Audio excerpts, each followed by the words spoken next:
Okay. I'm pumped. I got my drinks. I'm ready to go. Okay, so how do business owners get paid? Is it a draw? Is it a payroll? What is it? Or is it a mixture between the two? So before we jump into that kind of question, let's just talk about, all right, so how do business owners get paid? Hi, how do business owners get paid? How do business owners get paid? Let's start. How do business owners get paid? Is it through the draw, or is it through your payroll, or is it a combination of both? Well, the answer to that is, or the question, this question is really, let me start with that. How do business owners get paid? Is it the draw, or is it from your payroll, or is it a mixture of both? Well, this question is actually very common. Here's quite a bit, and most of the time this is driven because people are just getting started in their business and just kind of want to know, like, which direction do I take? Then there's those that's been in there a minute. They want to improve their processes, and one of the critical areas of improving the processes is making sure they have all the entries that's in there correctly. So whether does they have to take it in as a draw, or they do the entry appropriately to take it in as payroll, you need to make sure it's recorded correctly on the books. Then there's that other category, the kind of scarier category. You receive a big tax bill, you're not understanding why your tax bill is getting so much higher, and instead of seeing some improvement over the years, now you're getting these bigger goose eggs because as you're making more money, your tax returns seem to be quadrupling on you. That's the one that's normally I'm getting, and when people are calling in as business owners, they're alarmed with the high tax bill. And normally the root cause of how the tax bill is as high as it is because of the entity structure that was chosen. But we're going to get to that point in here as we talk through how you make some of the choices and what is actually driving you in making the choices that you make when it would come down to how you pay yourself through the draw or through payroll.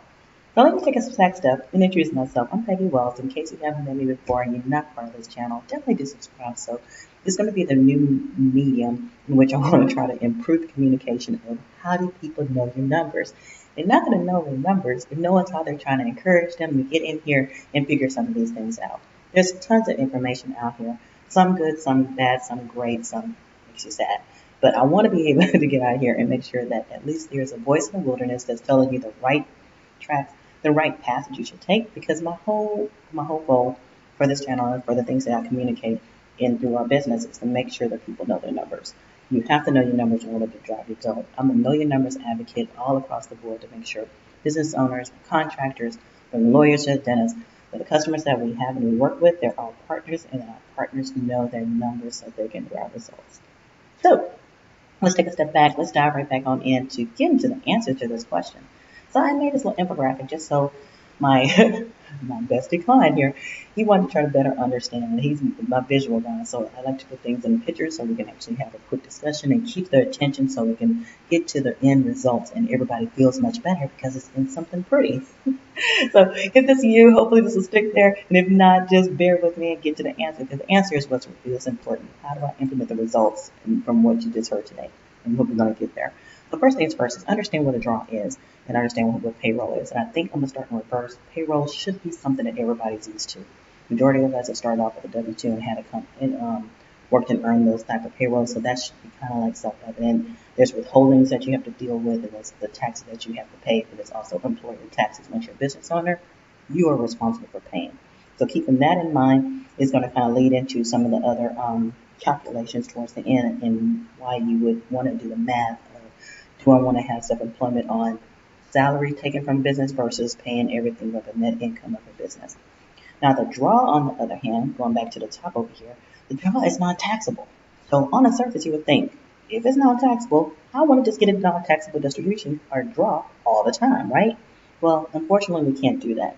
And that is because IRS do have a cap on, the IRS code is requiring you to make a reasonable amount that is associated with payroll whenever you have a sole proprietorship, LLC, and taking distributions from your company, that you have to have a reasonable amount that's also shown into your compensation when you have an LLC, as well as within the corporation if you're a working member in the corporation. But right now, we're focusing on the draw on that side of the equation, and draws and distributions. Distributions is a term that's connected with the LLC. But let me roll this up so you can see why I'm talking about all these different types of entities, because the real answer to our question, as I was stating before, As whenever you take a draw, it really kind of depends on what entity structure you have, because not all entities act alike. And as it's come into the form of just payroll, so just going to kind of isolate that payroll impact, the payroll or wage or the payroll or the draw impact is highly considered, it's highly contained within these top three entity choices. Make sure I have them all up there. Now, when it gets really more complex, the way the pyramid, the whole paradigm is set up on the level of complexity. Starting from the top, sole proprietorship, that's like the easiest thing to start. And whenever you do have sole proprietorship, all of the income that you make that shows on there is fully taxed. You don't have no way to kind of minimize that. You just have to pay the taxes at the bottom line of that. And that total dollar amount of net income that's normally on the Schedule C, that's on the sole proprietorship, that total amount is taxed for self-employment tax as well as other federal tax obligations that you have. So that's a big cookie that you have to, you have to bite. But if you go into the LLC kind of have that same stipulation. You have to have if you are LLC, not the S corp or a senior member LLC, but if you are an LLC, you also have the opportunity where you can have a draw, but your are taxed. Let me make a bar there. Where's that? So whenever you have LLC versus a corp, oh gosh, what did I just say? Just lost my train of thought. I need to write it out. I'm gonna do it in straight. I'm tired.